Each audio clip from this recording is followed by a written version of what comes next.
วัสดีค่ะทุกท่านคะต้อนรับกลับเข้ามาสู่ Venturize Thailand 2025 หรือว่า VR Thailand นะคะทุกท่านคะหลังจากที่เราได้ดำเนินงานกันไปอย่างเข้มข้นในช่วงเช้าแล้วก็เมื่อวานนี้ด้วยนะคะมาวันนี้ในช่วงบ่ายเนี่ยก็ยังคงอุดมไปด้วยขอเรียกว่าเป็นแรงบันดาลใจนะคะ Insight ที่สำคัญในนุ่นเชื่อว่าเซสชั่นที่จะเกิดขึ้นในช่วงบ่ายนะคะน่าตื่นเต้นแล้วก็น่าจับตามองทีเดียวค่ะทุกท่านคะเพราะว่าเราจะมีทั้งการบรรยาย VR Talk นะคะในเรื่องของ What's Next เรื่องของ Energy แล้วก็จะมีเรื่องการ pitching จาก Shark Tank Thailand กันด้วยนะคะเพราะฉะนั้นต้อง stay tuned ที่สำคัญเรายังมี panel discussion ที่น่าสนใจปิดท้ายด้วยเช่นเดียวกันเพราะนั้นเนี่ยอยากให้ทุกท่านอยู่กับเราตลอดจนจบงานและอย่าลืมนะคะว่าช่วงเย็นยังคงมี networking event เหมือนเดิมนะคะ Well, ladies and gentlemen, welcome back to the afternoon session of VR Thailand, Venturize Thailand 2025. And for this afternoon session, we're going to start off with a very, very interesting topic of the VR talk, which is the just transition energy. What's next? So please, ladies and gentlemen, join me in welcoming our speaker on the stage. Please welcome Ms. Niamh Collier-Smith, UNDP resident representative in Thailand on the stage. เรียนเชิญนะคะคุณ Niamh Collier-Smith, UNDP resident representative ในประเทศไทยค่ะแล้วเราก็จะไปฟังเรื่องราวดีๆจากคุณ Niamh กันนะคะ And now Ms. Niamh, the stage is yours, please. Thank you, Ka. Distinguished participants, Vice President Professor Dr. Vishnu, guests, colleagues and friends, it's an absolute pleasure to join you at this important event. And on behalf of the United Nations Development Programme, I'd like to sincerely thank Thailand's Science, Research and Innovation for the chance to speak today to those of you in the room and to those of you following online as well.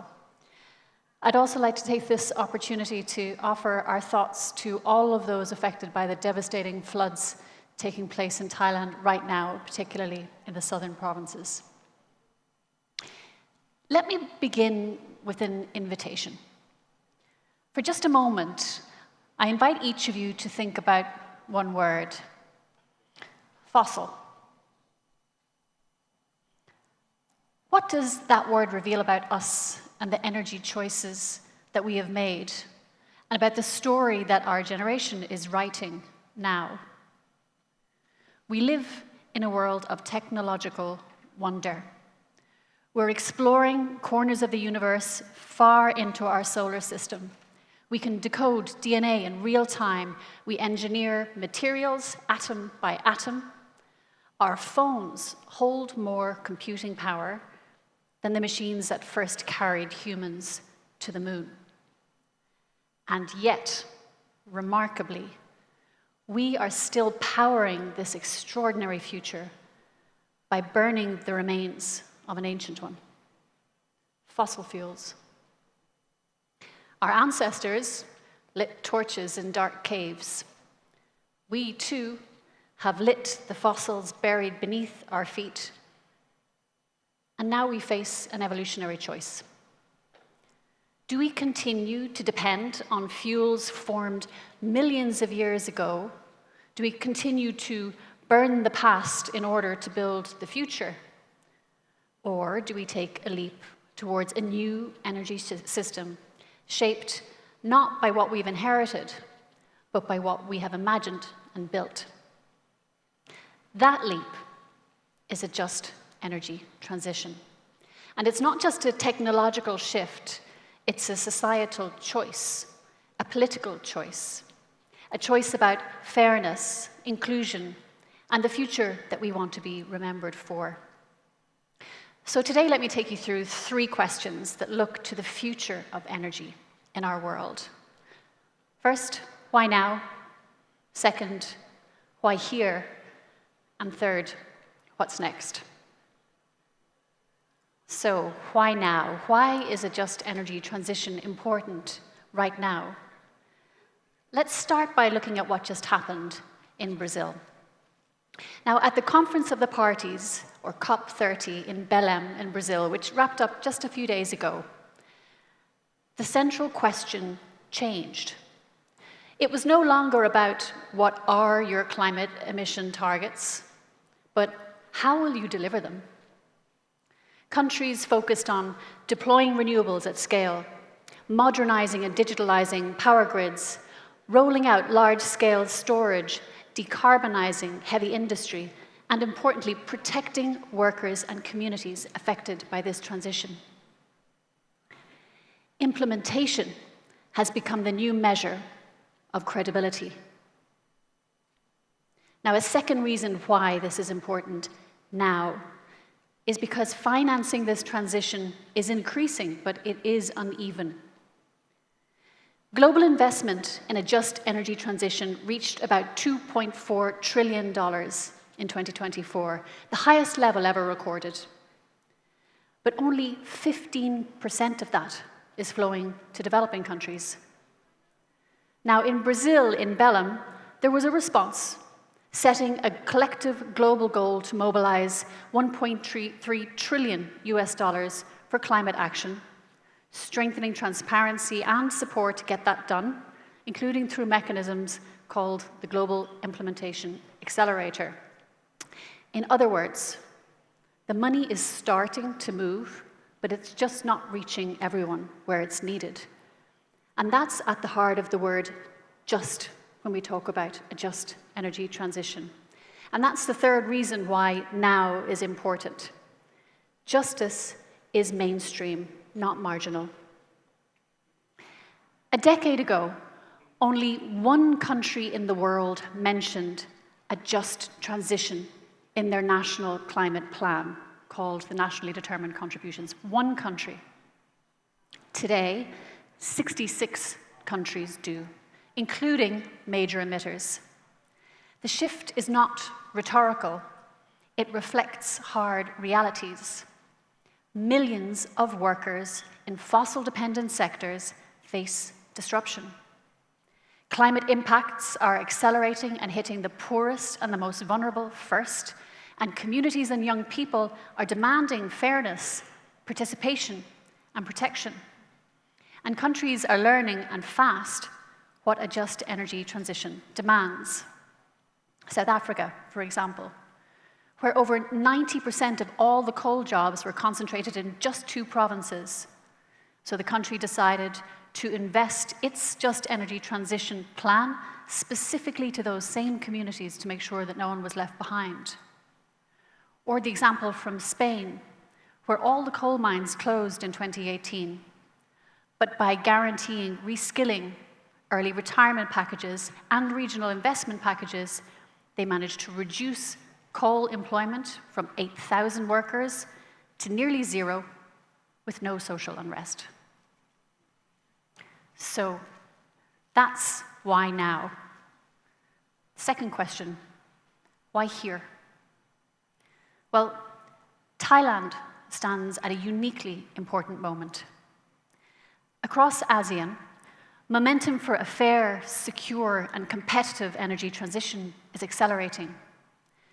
The region is committed to achieve 30% renewable energy of its total primary energy supply and 45% renewable capability by 2030. And countries are already demonstrating what rapid progress towards those goals can look like. Vietnam, for example, added 11 gigawatts of solar rooftop in just a single year, the equivalent of installing a new power plant every single week.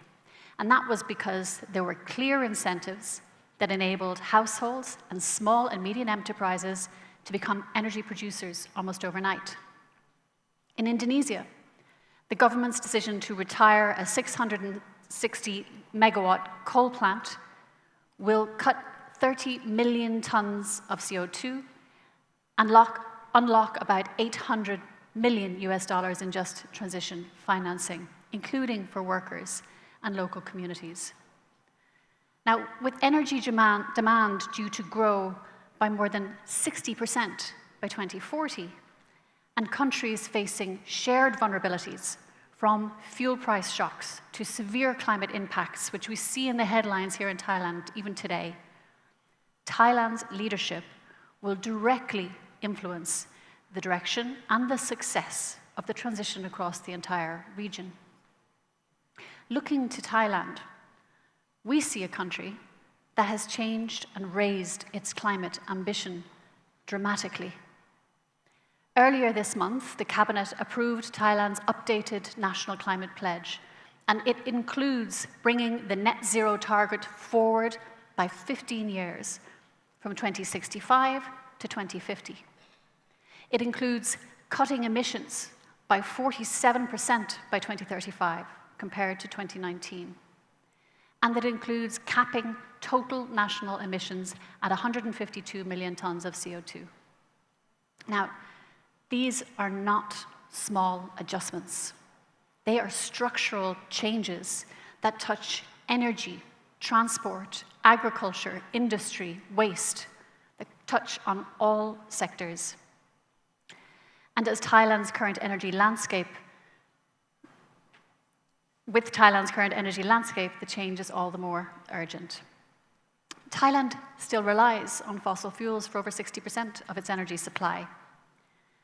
Power sector emissions remain high. Transport emissions continue to rise with urbanization and vehicle use. And the climate impacts, from droughts in the northeast to flooding and heat stress, yes, here in Bangkok, but we look to the headlines in the south. These impacts are already undermining livelihoods, productivity, and health. So for Thailand, a just energy transition is not only about the climate. It's about energy security, economic resilience, and social stability. For example, we know that small and medium enterprises are on the front line when it comes to climate change, and they account for 90% of businesses and millions of jobs. But many SMEs lack access to greener transition finance, tools to measure or report emissions, affordable, clean energy solutions, or the innovative partnership to help them keep up with the rapidly changing pace of global value chains. A just energy transition for Thailand must therefore work for SMEs and not around them. Now, there's another reason why this matters here and now, and it's about competitiveness and Thailand's place in the world. In June 2024, the OECD Council opened accession discussions with Thailand, and shortly afterwards, a roadmap for accession was agreed. Thailand has become the second country in Southeast Asia, after Indonesia, to enter this process. Now, accession to the OECD is not just a diplomatic badge. It means aligning with OECD standards on environmental and climate performance, on competition and state support, on responsible business conduct, on governance, data, and transparency.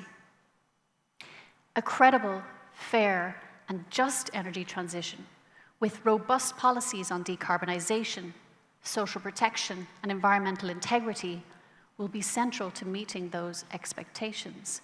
In other words, a just energy transition is part of Thailand's OECD journey.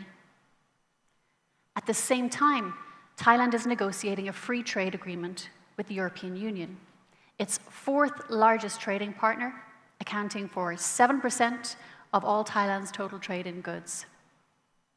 Now, it's estimated that a free trade agreement with the EU could boost GDP by 1.6%, increase exports by over 3%, and raise investment by up to 3% a year. This is an incredible opportunity, and it comes with conditions. The EU is now implementing its Carbon Border Adjustment Mechanism, or CBAM, which puts a carbon price on import products like steel, cement, aluminium, fertilizers, electricity, hydrogen. Since 2023, Thai exporters in these sectors have already embedded reporting for exports to the EU. From next year, from 2026 to 7, they will face direct carbon costs if emissions remain high. Now, Thai exports of CBAM covered goods to the EU were worth about 18 billion Thai baht a few years ago in 2021. That may not sound enormous, But for the specific industries and regions that produce those goods, these impacts are very real. So in short, OECD accession will ask Thailand to meet higher standards on environment, governance, and fair competition. The EU FTA and CBAM will increasingly reward clean, traceable, low-carbon production. So a just energy transition is not only a climate imperative, it's a competitiveness strategy for Thailand's export industries and SMEs. Now, as I speak to you today, I draw on a new just energy transition analysis that UNDP has had the privilege of working on with many partners here in Thailand. And our work shows that an energy transition could create up to 172,000 new jobs by 2050 in renewables, EV, advanced manufacturing, storage, grid services, circular industries, and so on. At the same time, 60,000 workers, particularly those in fossil-related sectors and value chains, may also be negatively affected by 2030, unless they're deliberately supported. So our Just Energy Transition analysis explores which regions and sectors are most exposed, which skills will be in demand, what kind of social protection and reskilling mechanisms are needed, how to design policies that benefit a transition and that can be widely shared. Now, we're not only analyzing issues, we're also investing in ways of working together to bring more partners to be solution providers for a just energy transition.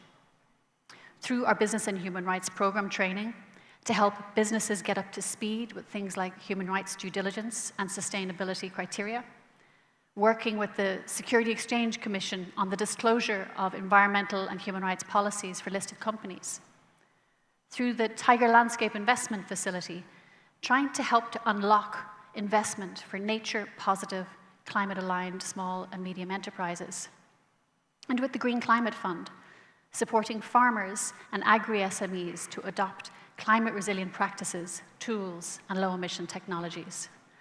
Now, together, these efforts are designed to be a small contribution to a transition that's not just cleaner, but also more fair and more competitive. Thailand's decisions will shape its energy future, its OECD pathway, its position in the EU and in global markets, and its ability to build an economy that is both green and sustainable. Which brings me to my third question. So what's next? We see three priorities. The first one is to put people first, especially workers. A just energy transition is ultimately judged by what happens to people. Thailand can design reskilling and upskilling programs targeting at-risk workers. It can modernize TVET systems to align with green and digital skills. It can create transition pathways for fossil-linked sectors, strengthen social protection for communities facing high transition risks. This is how Thailand turns a disruptive shift into a managed, fair, and politically sustainable transition. Second, build the infrastructure for a net zero system. Thailand cannot reach net zero by 2050 with yesterday's infrastructure. Key actions include scaling battery storage and flexible solutions, modernizing and digitalizing the grid, enabling high levels of variable renewables, integrating rooftop and distributed energy systems, preparing for cross-border power trade in a decarbonizing ASEAN power system. Investing in these systems, again, is not just about climate, it's about energy security, price stability, industrial competitiveness. And the third opportunity we see is to equip SMEs and innovation systems to lead. If SMEs thrive in the transition, then Thailand thrives. Next steps could include expanding green, tailored transition finance for SMEs, deepening partnerships between TSRI, universities, incubators, and SMEs to accelerate innovation, providing emissions data and traceability tools to meet EU FTA and CBAM-related regulations, and aligning incentives so that cleaner production becomes a source of competitive advantage and not a burden. This is where partnerships between organizations like UNDP, TSRI, and the broader Royal Thai government can be truly transformative, bringing science, data, policy, and finance together so that Thai firms, especially SMEs, can compete and lead in a low-carbon global economy. So let me return to the question where I began. What will this generation be remembered for? Fossils or future? Will we be remembered for continuing to burn the fossils of our past, or for taking an evolutionary leap, one that builds a cleaner, fairer, more competitive future? This is a crossroads in human evolution. It is the moment when Thailand and the region can choose a future powered not by ancient remains, but by ingenuity, fairness, and the imagination of the next generation. This is the just energy transition that Thailand deserves, and this is the transition that I hope we can build together. Khop kun ka.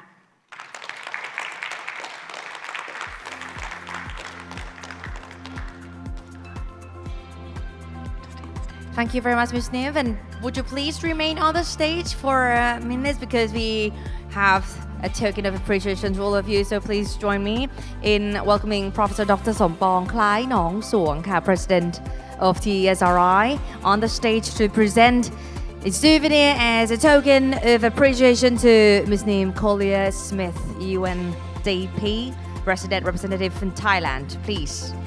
เรียนเชิญนะคะท่านศาสตราจารย์ดร.สมปองคล้ายหนองสวงค่ะท่านผู้อำนวยการสำนักงานคณะกรรมการส่งเสริมวิทยาศาสตร์วิจัยและนวัตกรรมหรือสกสวนะคะให้เกียรติขึ้นมอบของที่ระลึกค่ะให้กับคุณนิมนะคะ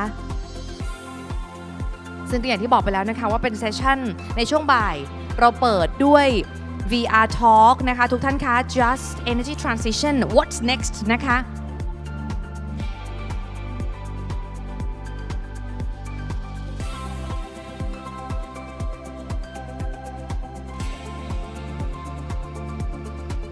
โอเคทุกท่านคะขอเสียงปรบมือด้วยนะคะ Big round of applause and thank you very much to of course Ms. Niamh Collier-Smith, UNDP Resident Representative to Thailand, and of course thank you very much Professor Dr. Sompong Klai Nong Suong, our President of TSRI. Thank you very much ต้องขอบพระคุณนะคะท่านผู้อำนวยการของสกสวที่ให้เกียรติขึ้นมามอบของที่ระลึกนะคะให้กับคุณนิดด้วยค่ะ